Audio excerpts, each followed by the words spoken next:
коллеги, добрый день. Добрый день всем, кто собрался сегодня в зале Республиканского медиацентра.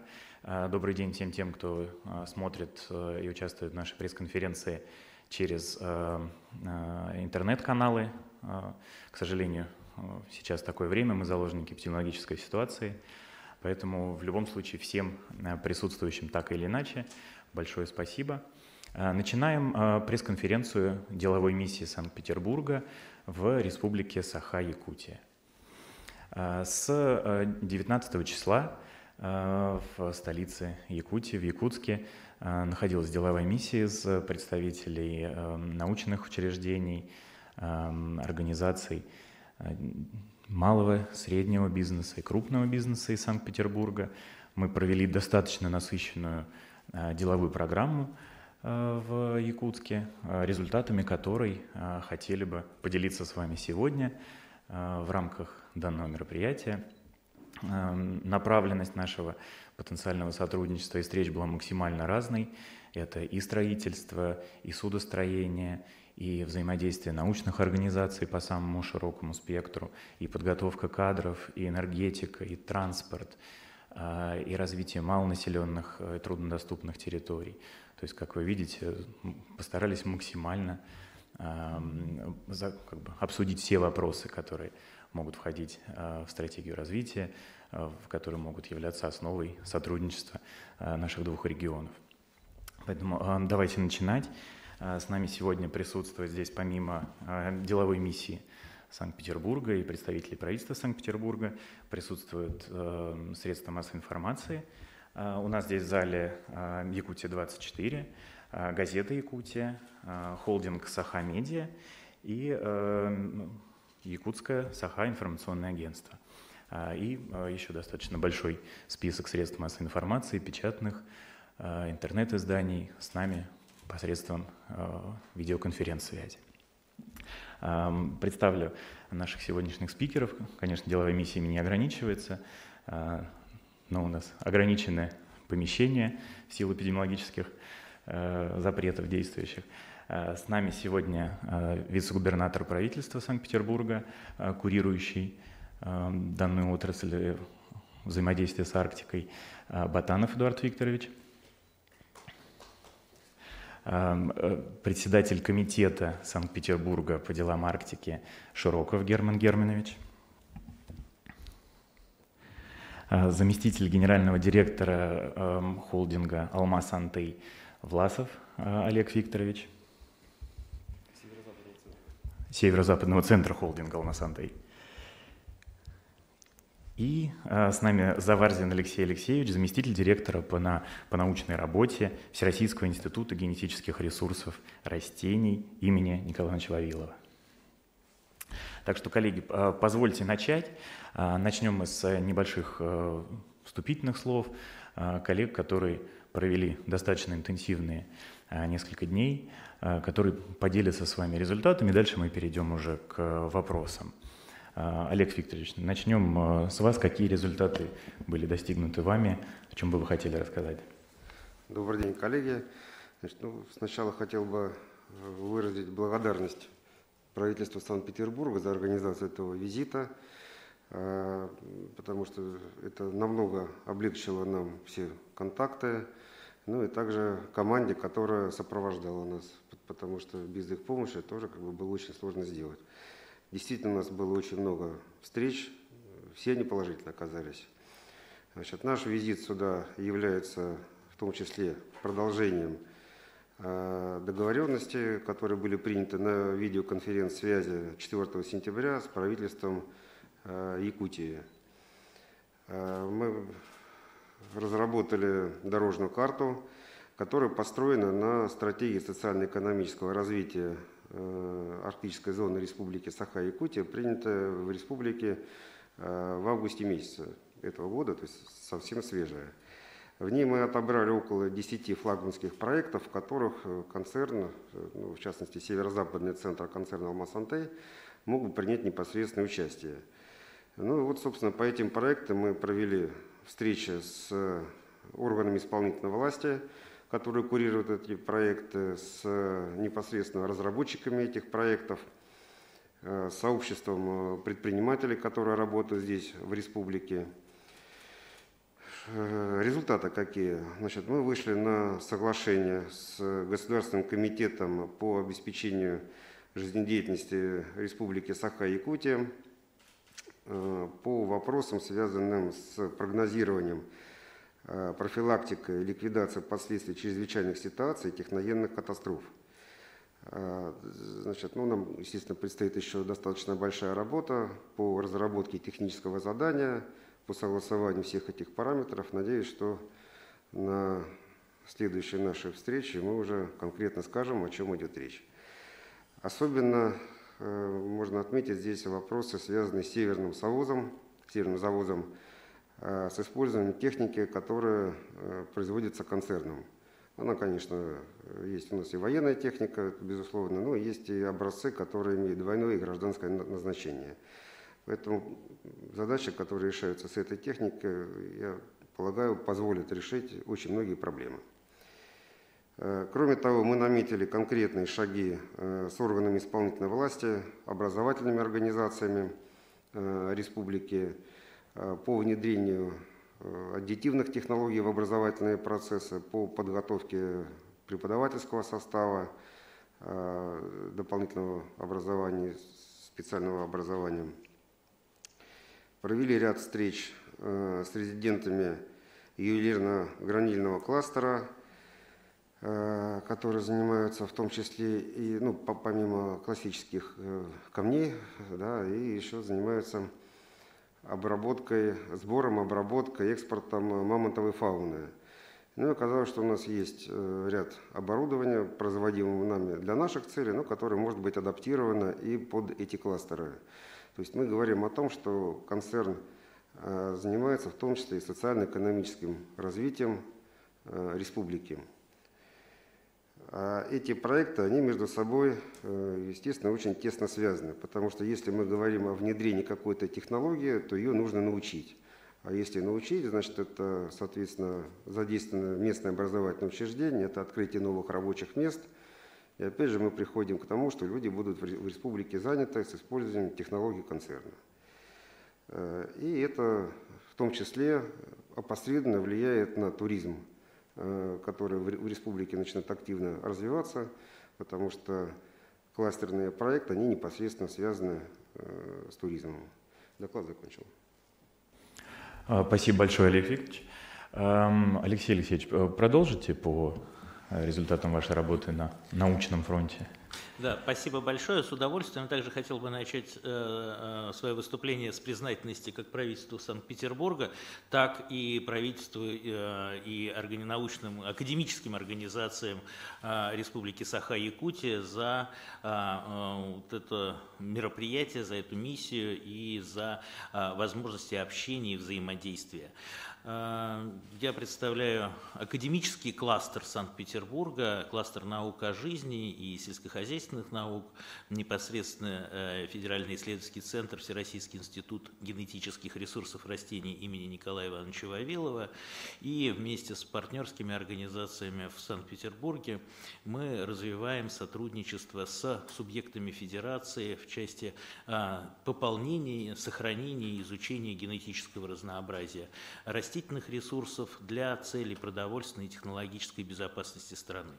С Республикой Саха-Якутия, безусловно, это движение двухстороннее, поскольку здесь, в Якутске, есть целое созвездие родственных институтов и организаций. Это в первую очередь Северо-Восточный федеральный университет с крайне интересным арктическим инновационным кластером, факультетом естественных наук. Это Арктический государственный агротехнический университет, это это Академия наук Якутии, Федеральный исследовательский центр, включающий такие институты, как Институт мерзлотоведения, Институт проблем биологии криолитозоны, это Якутский научно-исследовательский сельскохозяйственный институт. И здесь также накоплен значительный опыт работы с генетическими ресурсами растений, и совместно мы однозначно можем усилить эту работу с учетом того, что с изменением климата развитие растениеводства во многом ориентировано, имеет вектор именно на северо-восток Российской Федерации. В рамках этой миссии мы продолжили сотрудничество и развитие сотрудничества с Северо-Восточным федеральным университетом и планируем создание совместной лаборатории по внедрению современных генетических и постгеномных методов работы с генетическими ресурсами, взаимодействие с Арктическим агротехнологическим университетом по вопросам, связанным с современной селекцией и семеноводством, в том числе в части поддержки животноводства, кормовой базы животноводства, рыбоводства в Республике Саха-Якутия, и развитие сотрудничества с научными институтами, как в части изучения возможностей фиторесурсов республики, так и выполнения федеральной функции сохранения коллекции генетических ресурсов культурных растений и их диких родичей для целей селекции и семеноводства в Российской Федерации. Все это ложится в приоритеты развития республики, ориентированные на человека, на повышение качества жизни человека, на повышение качества окружающей среды и бережливое использование природных ресурсов. Здесь мы совместно будем осуществлять программы по подготовке кадров, в том числе кадров высшей квалификации в аспирантуре и докторантуре. Мы будем развивать работу по продвижению и привлечению к работе в науках о жизни школьников, проявляющих успехи в естественных науках, как я надеюсь, с Международной арктической школой и с Малой академией наук, как Центра подготовки по модели Сириус. Безусловно, это развитие исследований, как я уже сказал, и практики сельскохозяйственной, связанной с селекцией новых культур, адаптированных для севера, и поддержание в здоровом состоянии уже существующих культур.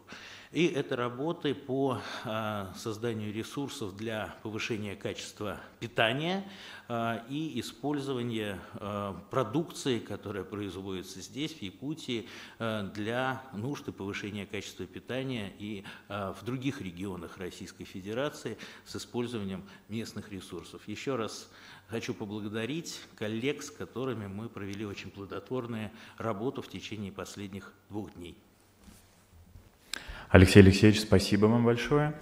Также в развитии темы научного сотрудничества, академического сотрудничества у нас в составе деловой миссии есть представители Санкт-Петербургского государственного архитектурно-строительного университета. Хотел бы тоже дать вам слово, добавить по поводу сотрудничества с якутскими учреждениями научными и по подготовке кадров. Я знаю, что у вас есть хорошие наработки.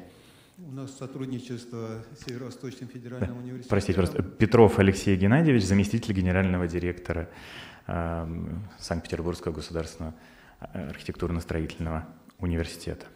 Извините. Ой, прошу прощения. Пухкал Виктор Алексеевич. Да, Пухкал Виктор Алексеевич, да, доцент кафедры теплогазоснабжения и вентиляции. У нас договоренность с Северо-Восточным федеральным университетом по подготовке кадров. Предварительно прошел разговор о том, что необходимо готовить такие кадры.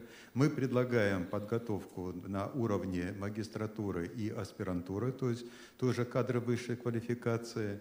Здесь много проблем по строительству. В частности, мы готовы сотрудничать с научными организациями по строительству. Это строительство в условиях многолетних мерзлых грунтов, фундаменты, системы теплоснабжения, система газоснабжения и, соответственно, оборудование по обеспечению комфортной среды пребывания человека. Теплогенерирующие установки, система отопления, вентиляции, ну и другие связанные с этим области. Спасибо. Да, большое спасибо, Виктор Алексеевич. Так, коллеги, если созревают уже какие-то вопросы из тех, кто присутствует в зале, пожалуйста, поднимайте руку, выходите к микрофону, их задавайте. Я буду их чередовать с вопросами из интернета. Так, тогда начнем с первого вопроса. К сожалению, нет возможности отобразить автора вопроса, но я думаю, автор вопроса себя узнает. Вопрос касается судостроения. Скажите, есть ли какие-то наработки или потенциальные партнеры со стороны Санкт-Петербурга для обновления Якутского флота класса «Река-море»? Средний возраст текущего флота достаточно большой, написано. Коллеги, кто бы мог из деловой миссии прокомментировать?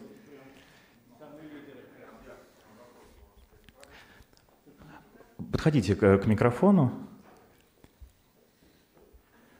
Для тех, кто смотрит нас, представьтесь, пожалуйста. Петров Алексей Геннадьевич, заместитель генерального директора Центрального конструкторского бюро «Айсберг». Ну, на самом деле, отвечу на вопрос, он, наверное, полностью совпадает и с итогами нашей миссии. Мы приехали прежде всего познакомиться с самим Ленским пароходством, с флотом, познакомиться со строящейся Жатайской судоверфью. И, в общем-то, по итогам этой встречи, общаясь с руководством Ленского пароходства, да, проблема однозначно назрела, флот надо менять.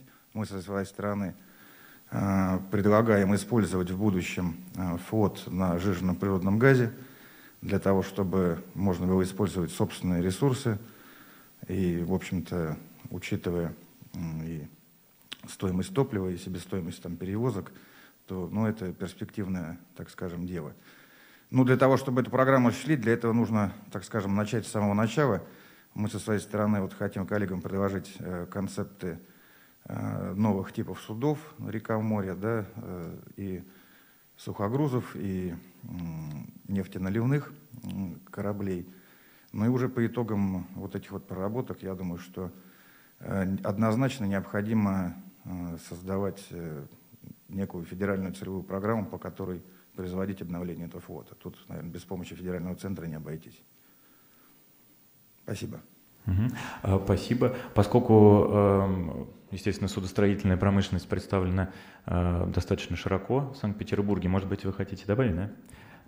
Герман Германович Широков, председатель комитета Санкт-Петербурга по делам Арктики. Да, добрый день, уважаемые коллеги. К сожалению, по независимым обстоятельствам, связанным с эпидемиологической обстановкой, в самый последний момент не смогли прибыть в составе деловой миссии представители Средневинницкого судостроительного завода. Но у нас встречи с ними были, и они просили передать на словах. И это, наверное, символично, что первый вопрос как раз совпал.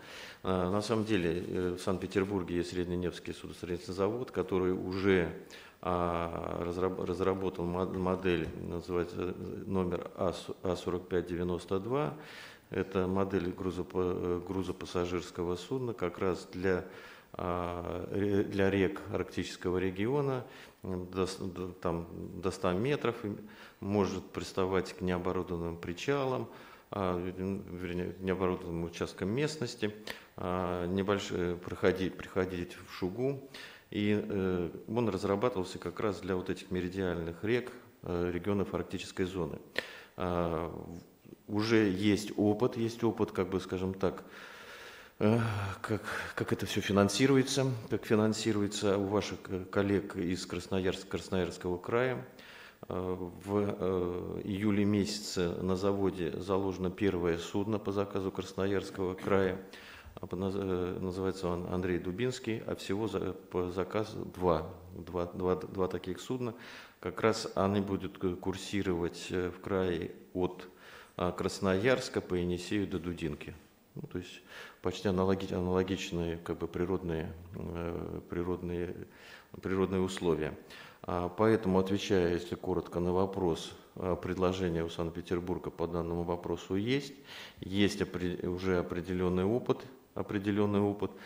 Скажу больше, что заинтересованным исполнительным органам государственной власти были на полях Санкт-Петербурга были встречи, где тоже этот проект демонстрировался. Поэтому есть проекты и есть перспективы. Спасибо. Большое спасибо. Переходим к следующему вопросу. Если в зале... Да, конечно, так, мне кажется, будет удобнее. Выходите, пожалуйста. Здравствуйте, телеканал Якутия-24, Юлия Михайлова. У меня такой вопрос по поводу Комитета по делам Арктики. Вы уже как-то вот наладили какие-то контакты с нашим региональным комитетом по делам Арктики? И в каком ключе вы будете сотрудничать? Ну и, собственно говоря, в Санкт-Петербурге комитету всего 2 года, да? Так получается. Ну, хотелось бы узнать вообще, чем занимается ваш комитет и как вы намерены сотрудничать с нашим подобным. Ну, у вас уже, насколько я знаю, уже больше года, наверное, не комитет, а министерство. У нас хорошие, добрые отношения с министерством, с его руководством. Что касается Санкт-Петербургского комитета, да, мы, как и ваше подразделение, мы, во-первых, представляем чисто регион, да, наш регион Санкт-Петербург. Основная задача комитета – это установление и поддержание связей в различных сферах деятельности, социально-экономической, культурной, научной, образовательной с регионами арктической зоны. Да. Работа должна, мы видим ее, и она должна вестись чисто на партнерских взаимоотношениях для того, чтобы был успех как с одной стороны, так и с другой, как и Санкт-Петербургу, ну и в частности как регион, как Республики Саха-Якутия. Еще раз повторяю, чисто партнерские деловые отношения, цель повышения качества, безусловно, повышения качества уровня жизни наших граждан. Значит, мы послезавтра с вашим министерством подписываем соглашение о основных направлениях деятельности, совместной деятельности. Даже хотел бы вот сказать такой в качестве примера. Соглашение это только закрепляет наши взаимоотношения в каком-то правовом поле. Работа ведется совместно и на полях форумов, да, и мы надеемся, что и форум «Арктика. Настоящее будущее», который пока не отменен, мы надеемся, что будет, правильно, будет все-таки проведен очно, а не в онлайн-режиме в декабре текущего года. И, безусловно, это «Арктика. Территория диалога», Международный арктический форум. Значит, совместное мероприятие. Даже здесь, когда ведущий упоминал стратегию развития арктической зоны, да, Республики Саха-Якутии, значит, этот документ мы тоже еще, когда он был проектом, да, ознакомились и свои какие-то предложения, свои видения тоже давали. То есть, пока вот так. Да, Герман Германович, спасибо. Мне кажется, мы ответили на данный вопрос. Переходим к следующему. Поступил дальше по развитию судостроительной тематики. Вопрос. Здравствуйте. В части сотрудничества с Жатайской судоверфью проектирование осуществляла петербургская компания. Будет ли дальше принимать участие Петербург в строительстве и обслуживании верфи? Как раз у нас представитель компании, которая проектировала. Полозов Антон Васильевич, замдиректора Центра технологий судостроения и судоремонта. Да. Значит, наше подразделение «Союзпроект Верфь» выполнило проект Жатайской верфи. По этому проекту на сегодняшний день ведется строительство. Что касается сопровождения строительства, безусловно, в настоящий момент осуществляется авторский надзор. Постоянно практически находятся наши специалисты, или, по крайней мере, выезжают в рамках необходимости на объект. Значит, главный инженер проекта хорошо знаком всем сотрудникам Жатайской верфи.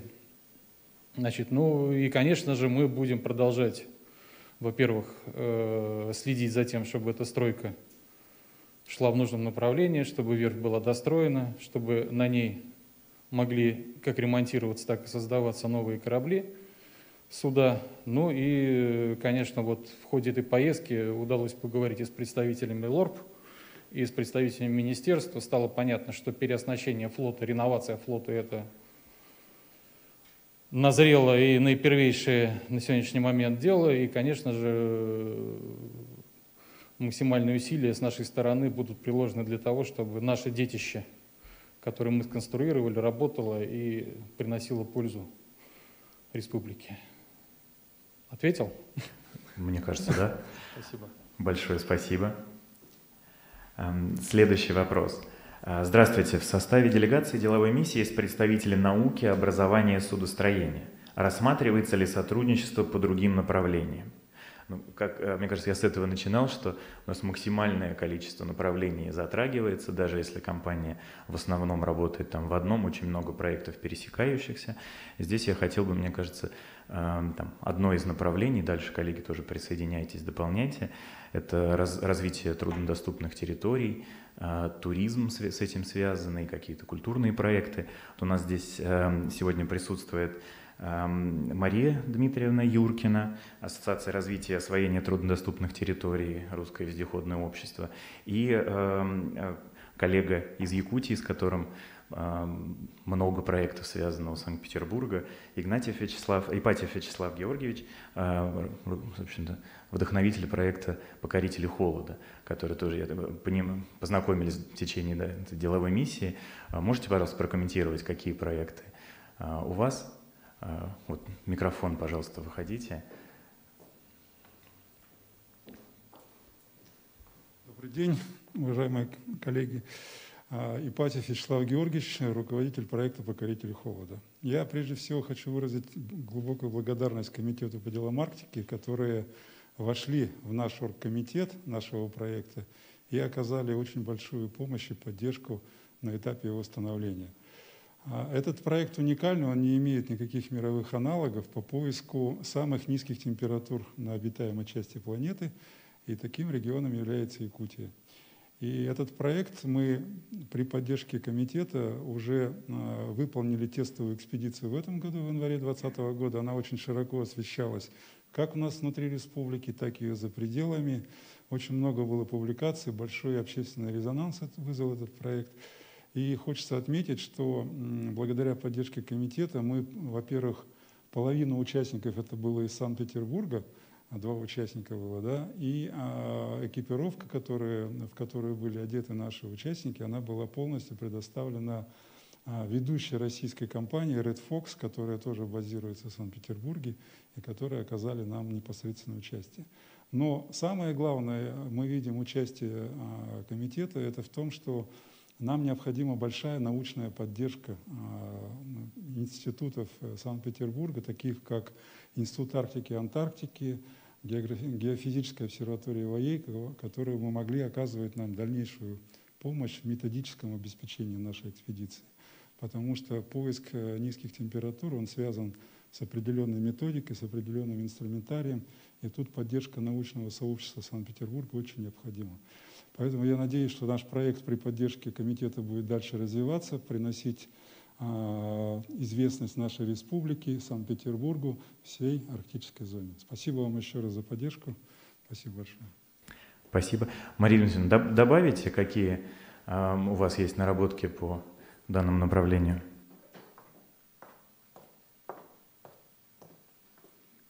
Юркина Мария Дмитриевна, директор Ассоциации развития труднодоступных территорий «Русское вездеходное общество».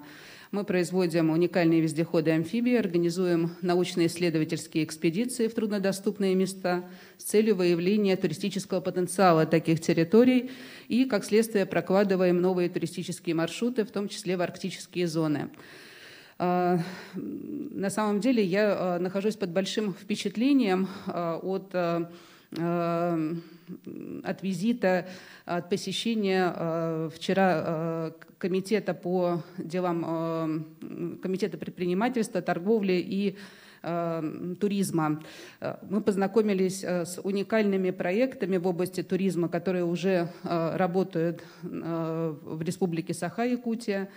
На самом деле Якутия имеет потрясающий туристический потенциал. Это земля Олонха, это земля мамонтов, это потрясающие традиции, культура, быт народов Якутии, уникальные природные достопримечательности. И об этих достопримечательностях, к сожалению, пока еще мало известно в Санкт-Петербурге. И мы договорились при поддержке комитета приступить к разработке маршрутов, которые могли бы концептуально связать Санкт-Петербург и Республику Саха-Якутия. Спасибо большое. Большое спасибо. Если есть какой-то вопрос из зала или можно еще один с просторов интернета? Коллеги Стас спрашивают, расскажите, пожалуйста, о проекте «Безопасная Арктика». Какая работа запланирована по реализации данного проекта в этом и следующем году? Наверное, вопрос к правительству Санкт-Петербурга. Тут даже сложно ответить, потому что на самом деле, наверное, все есть безопасная Арктика, потому что, то есть, начиная с того, что надо чистить ее, да, то есть это тоже уже вопрос безопасности, потому что у нас за полярным кругом бочек, прямо скажем, немало. И здесь это уже приобрело федеральное, кстати, значение, к счастью. Вот. Помимо того, хочу сказать, что у нас есть даже энтузиасты из бизнеса, которые своими силами прилагают там усилия многие для очистки Арктики. То есть безопасность, понимаете, она же многие аспекты имеет. Точность метеорологического прогноза – это тоже безопасность.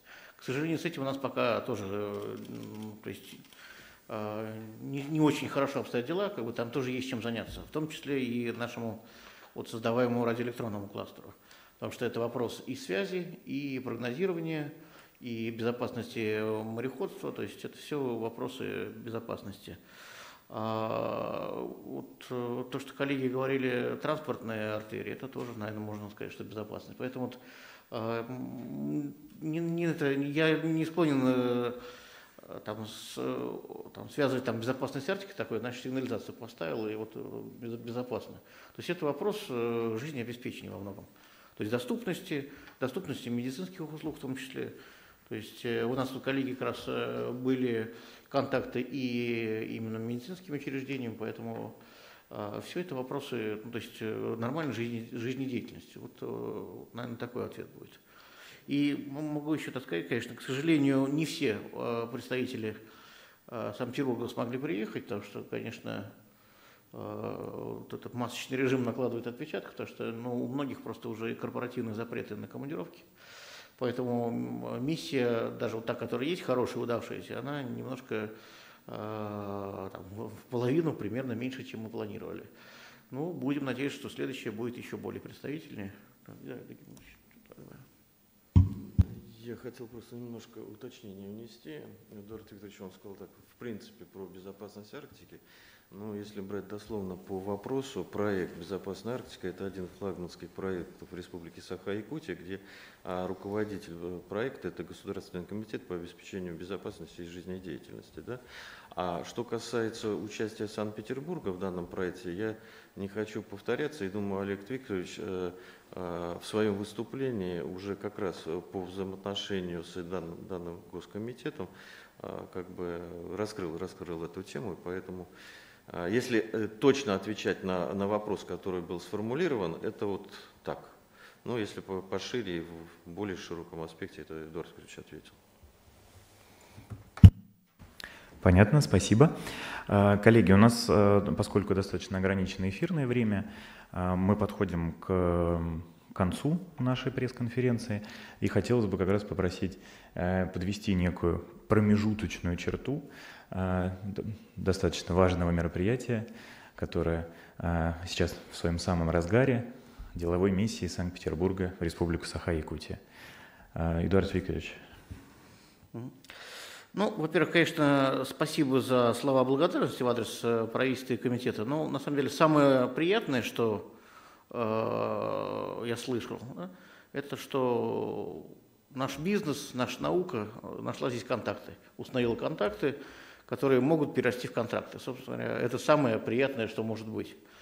Могу сказать, что, конечно, слова благодарности правительству Якутии, потому что действительно миссия была подготовлена хорошо. Мы сегодня встречались с главой республики. Алексей Сергеевич, прямо скажу, погружен в тематику нашей миссии очень хорошо. То есть, прямо скажу, владеет материалом очень-очень.